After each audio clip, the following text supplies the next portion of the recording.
সংসদ নির্বাচনে প্রার্থীদের প্রতীক বরাদ্দ শুরু। কাল সিলেট থেকে আনুষ্ঠানিক প্রচার শুরু তারেক রহমানের। জনসভার জন্য প্রস্তুত মঞ্চ। নিরাপত্তা ইস্যুতে বাংলাদেশ থেকে কূটনীতিকদের পরিবারকে দেশে ফিরিয়ে নেওয়ার সিদ্ধান্ত নয়াদিল্লির। ভারতীয় গণমাধ্যমের প্রতিবেদন।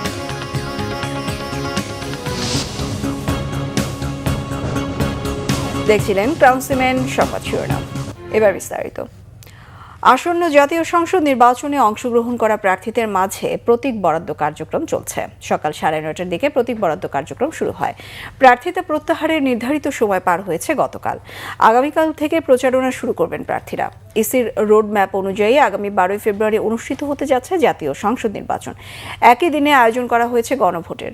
সকাল 7:30টা থেকে শুরু হয়ে বিকেল 4:30টা পর্যন্ত চলবে ভোট গ্রহণ। এদিকে গতকাল নির্ধারিত সময়ের মধ্যে সারা দেশে 298টি আসন থেকে 305 জন ভোটের মাঠ ছেড়েছেন। ঢাকার 20টি আসন থেকে 27 জন প্রার্থিতা প্রত্যাহার করে নিয়েছেন। সে হিসেবে ঢাকার আসনগুলোতে ভোটের মাঠে লড়াই করবে 135 জন।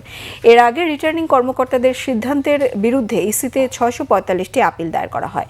এর মধ্যে কমিশন 425টি রায় মঞ্জুর করেছে এবং 206টি আপিল নামঞ্জুর করেছে। দর্শক, রাজধানীর সেগুন বাগিচায় ঢাকা বিভাগীয় কমিশনারের কার্যালয়ে এই মুহূর্তে আছেন সহকর্মী সৈকত সাদিক, যুক্ত চিতার সঙ্গে। সৈকত, প্রতীক বরাদ্দের বিষয়ে দর্শকদের জানাবেন।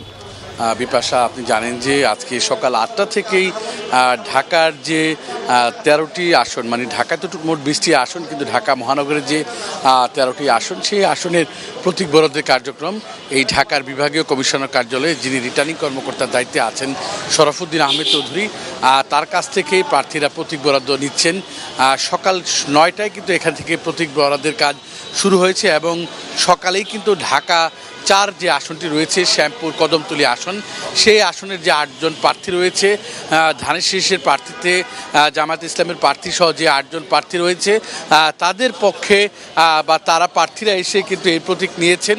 এবং সকালে ঢাকা 4-এর যে প্রার্থীরা আমরা কথা বলেছি তাদের সাথে, তারা বলেছেন তারা খুবই খুশি। দীর্ঘ আন্দোলন সংগ্রামের পর বিএনপি যেহেতু এবার নির্বাচনে অংশ নিচ্ছেন এবং তারা ধানের শীষের প্রতীক পেয়েছেন, জামাতের প্রার্থী তিনি দাঁড়িপাল্লার প্রতীক পেয়েছেন। এবং এরপরে কিন্তু ঢাকা 5-এর প্রতীকও ইতিমধ্যে দেয়া হয়েছে।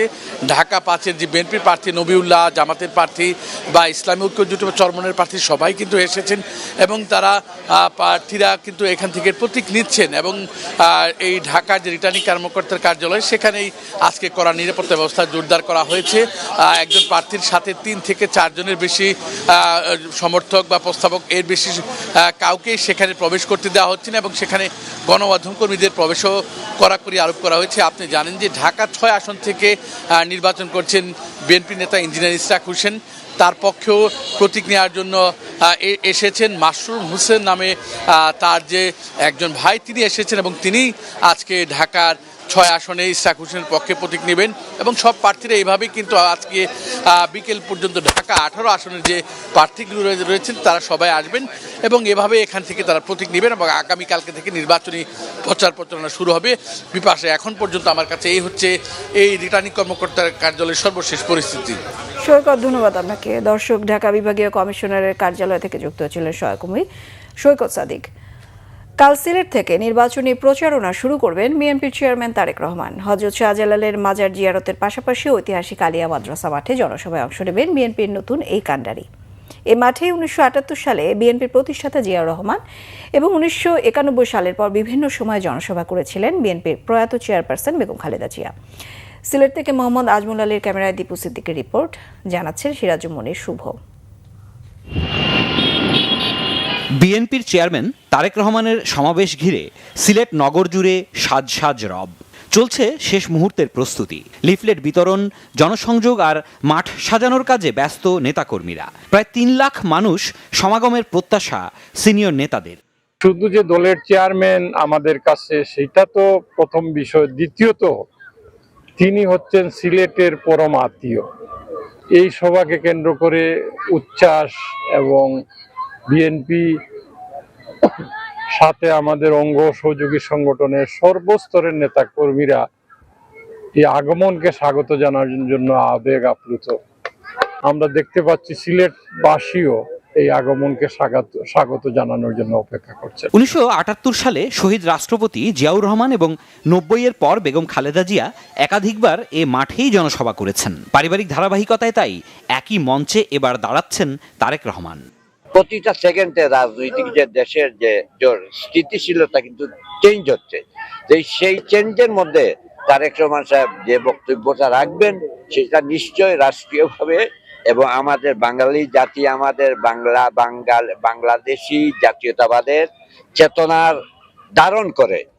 নেতারা জানিয়েছেন সমাবেশ থেকে তারেক রহমান জাতীয় রাজনীতির জন্য গুরুত্বপূর্ণ দিক নির্দেশনা দেবেন।